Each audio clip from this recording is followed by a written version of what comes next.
Sports Radio 66 and 101.9 FM. The Fan. WFAN, New York. 204 on Sports Radio 66 and 101.9 FM. WFAN. Chris Carlin, Bart Scott. What's up, brother? Man, you are jacked up on Mountain Dew already. You got me excited. You're going to raise my level. Let's do it. Oh, my God. I've been in the basement with 12 cups of coffee. like Chris Farley back in the day as a motivational speaker. 877-337-6666. Getting to the calls early and often throughout the course of the day. We will get to the Jets, and maybe you can explain to me why it seems to be such a lock that Todd Bowles is going to be the head coach for the next couple of years. And also, we will get to the Giants and the fact that Eli Manning is not going anywhere anytime soon. Brian Monzo, Chris McMonagle with us. And we're going to start, first of all, though, with just acknowledging Mike. And, you know, it's funny.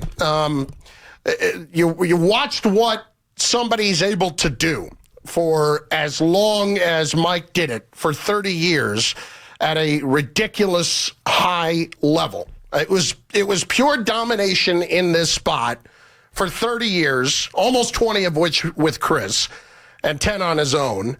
I was fortunate enough to get to be a small part of it behind the scenes for 7 years as their producer. And it's not overstating it to say that those of us who have jobs in this industry do because of him. Because this time slot is the prime piece of real estate and sports media in this city, and it became a place where fans could come, get the analysis, get involved in the show, and really be entertained at the same time. And that's where sports radio as a whole developed. And Mike is simply the best who's ever done it. There is nobody that could remotely step into this time slot and replace him. Dilly. That's why it's going to take three of us. Yeah, exactly. You don't replace an icon, you know, and you just don't. And it's funny because I was as much of a fan for a long time as you guys are. I was, you know, high school, college, driving around, delivering for a drugstore in New Jersey and listening to Mike and Chris, and I couldn't get out of the car for fear that I was going to miss something before they went to commercial. So, you know, listen, as I'm sitting there listening to Mike at the end of the show the other day, it was, I felt like a fan like everybody else did because I was definitely sad. And while this is an unbelievable opportunity for us, that's not lost on us. And Maggie will be with us later in the week, too. I just want to thank Mike for everything that he's meant to this city and to this radio station, because the station is here because of them. Because of him and Chris, but for him, absolutely. Stabilizing a situation over the last 10 years and just being the highest level talent at this that there's ever been. I tell you what, he's definitely an institution, and we were given a gift. We got our first gift from Mike Francesa. Yeah. He dropped us notes, wishing us well. Beautiful penmanship, too, by the way. Yeah. Is it anything this guy doesn't do well? Really. And I'll tell you what. We're not replacing him, like I said. We're just hoping to.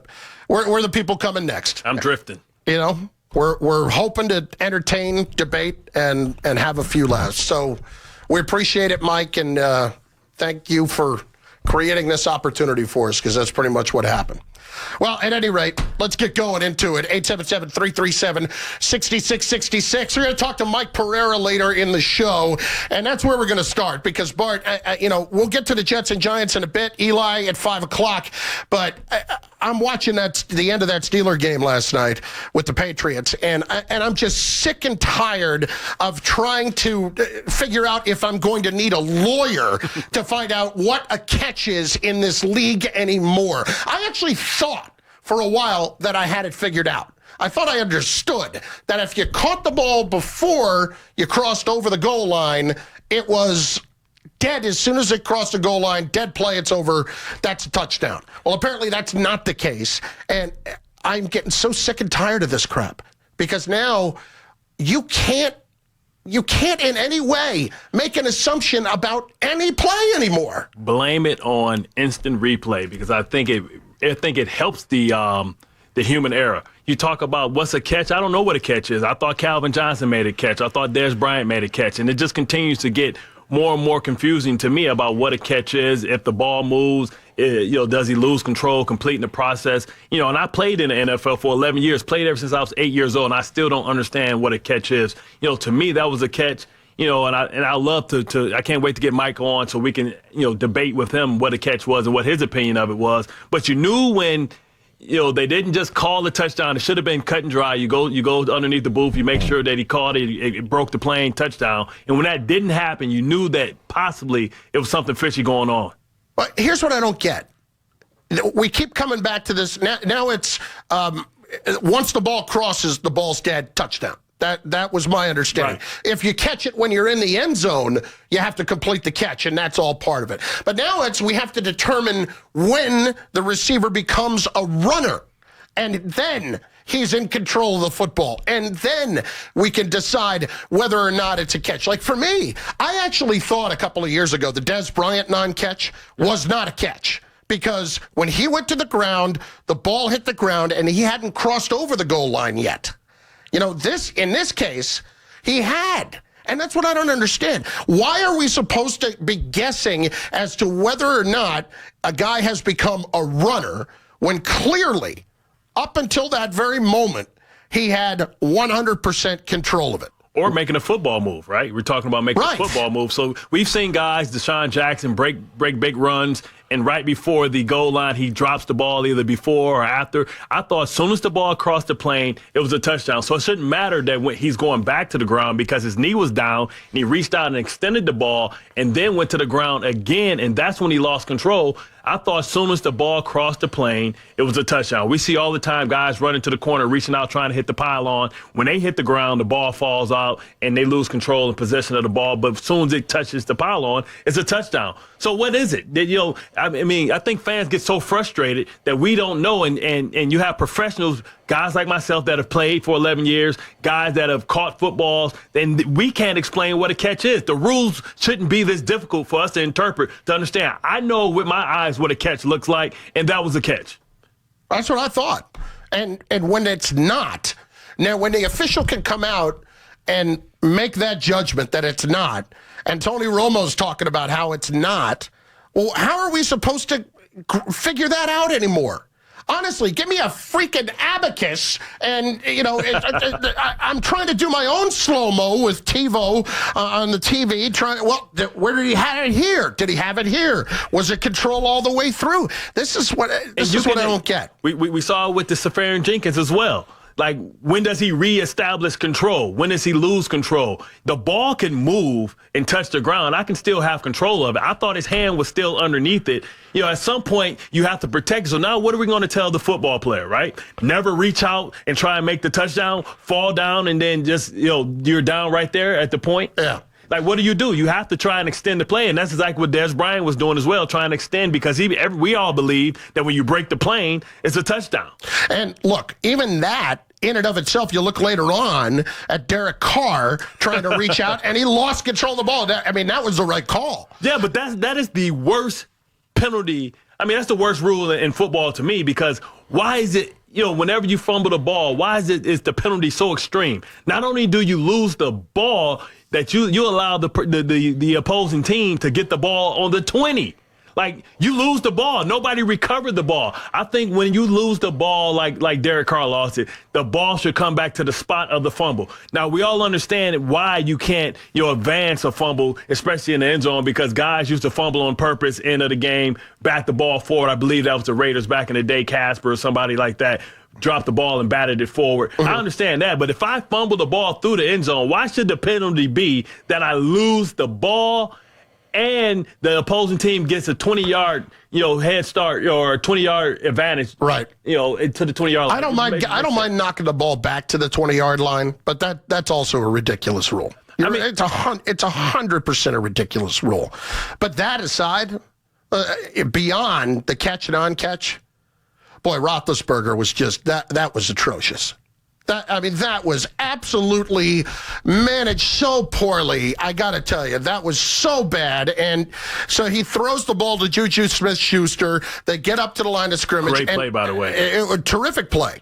Terrific play. But I understand that you have to try to be aggressive. You don't want to give them a chance to win the game in overtime. For me, just the mere fact that they got themselves in position after they already gave that up, and the fact that Pittsburgh was moving the ball as well as they were against them, it doesn't scare me to take the Patriots to overtime at that point. If I just stuck it to them, I have to go up there. I got to spike the football. I got to kick the field goal. Been in that situation before, many a times going against the Patriots. When that offense figures things out and you saw Gronk, they had no answer for him. And, the game plan was the game plan. At that point, you cannot put the ball back in Tom Brady's hands. At that point, I feel like you have to be aggressive. You have to go for the win because you know that neither defense can stop the opposing offense, and you want to go for it and win it there. You had an opportunity. I think Ben Roethlisberger, he made the right the decision to go for the win. You go for it. Oh, but later he made sure to point out the sideline did. Threw everybody under the bus. But the play selection was wrong. In that instance, what you do, because everybody there knows it's no play action. See, you can throw a slant when you know it's a threat of a potential run because you're going to get the linebackers to suck up. But when you hike the ball, everybody knows it's pass. So the first thing they do, they're dropping into their zones. That's why, when he ran the slant, he ran into pretty much triple coverage. What you do is you can still get one-on-one coverage. But the one-on-one coverage is to the outside. So you either throw the fade or you throw the back shoulder fade. Usually, how many times have we ever seen anybody intercept a fade? Fades are usually incomplete or pass interference. And the back shoulder is even more difficult. So I think you have to throw the back shoulder fade. The right decision, wrong play call, wrong route. And you can't alert everybody else to the play because you want them to act naturally. So it's just a one-on-one conversation with your receiver. Here's my only other problem, though. Your best receiver and the best in the game is out of the game. He's hurt. So now I'm trying to get the ball to Eli Rogers. Don't matter who's checking Eli Rogers. A bunch of bums out there. Listen, they were moving the ball. Those are the same people that gave up the 50 or 60-yard pass to Juju. Right? It's not like they were playing great defense on either side of the ball. Listen, you at home, you are aggressive. You go for the win because if you go in overtime and Tom Brady, it's a coin flip. 50-50 chance that Tom Brady's going to get the ball and go down and score, and you're not even going to get an opportunity. So if I'm going to go down, I'd rather go down at the hands of Ben Roethlisberger opposed to Tom Brady. So I'm going to say, listen, we're either going to win or lose it right here on your arm, Ben. Make a decision. 877-337-6666. Mike Pereira, Fox NFL rules analyst, is going to join us later in the program, and maybe I'll understand what the hell a catch is. And I know, it's funny. It seems like every 8 weeks or so now, there is a different catch scenario that we can't begin to understand, and that's not a catch. So here's the latest, and it's like they're adding to the rule book by the day. It's like they're adding to it by the day. They're making it more difficult. It's not that difficult. We know what a catch looks like. Going to the ground. I thought I did. Not anymore. Me too. And I did it my entire life. I have no idea what a catch looks like. I don't know what possession. What is a football move? When you fall down on the ground, your knee hits, and you try and get up and you extend the ball. Is that a move? Even though my legs can't move, are we going to count his knee movement as a football move? Even Duron Harmon, who makes the interception, says later when he's asked, do you think that's a catch? And he said, right now I do. Or right now I don't. Absolutely. Oh, God. 877-337-6666. Your calls next.